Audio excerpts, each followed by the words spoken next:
काल भैरव साधना। प्रत्येक व्यक्ति अपने अंदर तेजस्विता और प्रचंडता को भी आत्मसात कर सके, ये संभव है।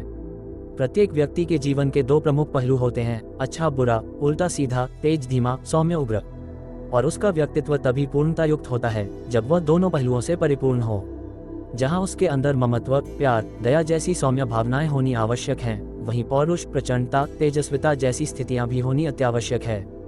कृष्ण के बारे में प्रसिद्ध है कि जहां उनकी एक आंख में करुणा, ममता, प्रेम, अपनत्व झलकता रहता था, तो वहीं उनकी दूसरी आंख में प्रचंडता, शत्रु दमन एवं क्रोध की स्थिति रहती थी, और इन्हीं दोनों के समग्र रूप ने उन्हें योगेश्वरमय पुरुषोत्तम बनाया। काल भैरव ऐसे ही प्रचंड देव हैं जिनकी आराधना साधना से व्यक्ति के अंदर स्वतः ही एक ऐसा अग्निस्फुलिंग स्थापित हो जाता है कि उसका सारा शरीर शक्ति में हो जाता है, ओजस्विता एवं दिव्यता से परिपूर्ण हो जाता है, और वह अपने जीवन में प्रत्येक प्रकार की चुनौती को मुस्कुराकर झेलने तथा उस पर विजय पाने की क्षमता प्राप्त कर लेता है।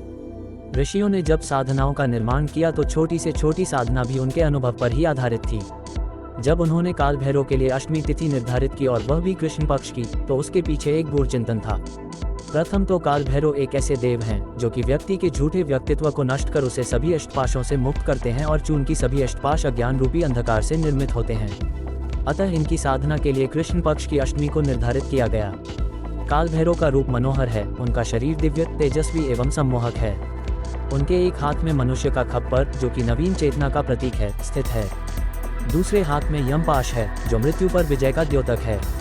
तीसरे हाथ में खड्ग अष्टपाशों को काटने के लिए, तथा चौथा वरमुद्रा में उठा हाथ सर्व स्वरूप में मंगल और आनंद का प्रतीक है। वैसे साधना के दौरान काल भैरव साधक की कई प्रकार से परीक्षा लेते हैं, और कई बार तो विकराल रूप धारण कर उनके समक्ष उपस्थित हो जाते हैं। पर साधक को इतना ख्याल रखना चाहिए कि काल भैरव केवल बाह्य रूप में ही भयंकर है, उनका अंतर स्वरूप तो अमृत तत्व से आपूरित और साधक का हित चाहने वाला ही है। अतः साधक को ऐसी किसी भी परिस्थिति के उत्पन्न होने पर इस साधना से विचलित होने या डरने की जरा भी आवश्यकता नहीं है। प्राचीन ग्रंथों में विवरण मिलता है कि अगर सामान्य से सामान्य व्यक्ति भी यह साधना सफलतापूर्वक संपन्न कर लेता है, तो ऐसे व्यक्ति के जीवन में यदि अकाल मृत्यु या दुर्घटना का योग हो, तो वह स्वतः ही मिट जाता है और कुंडली में स्थित कुप्रभावी ग्रह भी शांत हो जाते हैं, जिससे उसकी सफलता का मार्ग प्रशस्त होने लगता है। ऐसे व्यक्ति का सारा शरीर एक दिव्य आभा से युक्त हो जाता है।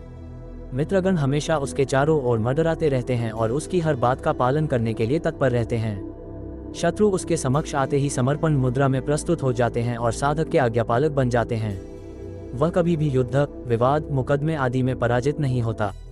इस साधना से व्यक्ति के अष्टपाश नष्ट होते हैं। काल भैरव काल के देवता हैं, अतः उनकी साधना संपन्न करने वाले साधक को स्वतः ही त्रिकाल स्वरूप में भूत, भविष्य, वर्तमान का ज्ञान होने लगता है, जिससे वह पहले से ही भविष्य के लिए उचित योजनाएं बना लेता है।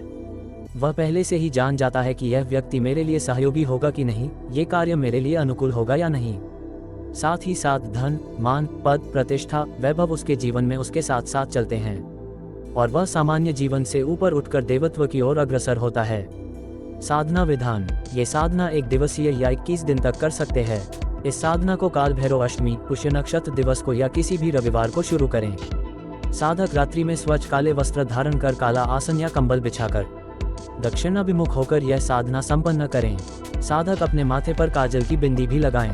अपने पूजा स्थान को साफ कर लकड़ी के बाजोट पर काला वस्त्र बिछाकर उस पर काले तिल से अष्टदल कमल बनाएं। कमल के मध्य में काल भैरव यंत्र स्थापित करें। प्रत्येक दल पर एक एक सुपारी रखें। साधना से पूर्व साधक को सामान्य गुरु पूजन करके कम से कम 4 माला गुरु मंत्र की जाप करनी चाहिए, और फिर सद्गुरुदेव जी से काल भैरव साधना संपन्न करने हेतु मानसिक रूप से गुरु आज्ञा लेकर उनसे साधना की सफलता के लिए प्रार्थना करनी चाहिए। इसके बाद भगवान गणपति का स्मरण कर संक्षिप्त पूजन करें, और 1 माला गणपति मंत्र का जाप कर उनसे साधना की निर्विघ्न पूर्णता के लिए निवेदन करें। तत्पश्चात यंत्र का पूजन सिंदूर, अक्षत तथा लाल पुष्प से करें। साथ ही प्रत्येक सुपारी पर भी सिंदूर, अक्षत तथा पुष्प चढ़ाएं। तेल का दीपक लगाएं। दीपक में 4 बत्तियां हो, धूप भी जला लें। काली हकीक माला को हाथ में लेकर उस पर सिंदूर तथा पुष्प चढ़ाएं। फिर निम्न मंत्र का उच्चारण करते हुए 51 माला मंत्र जाप संपन्न करें।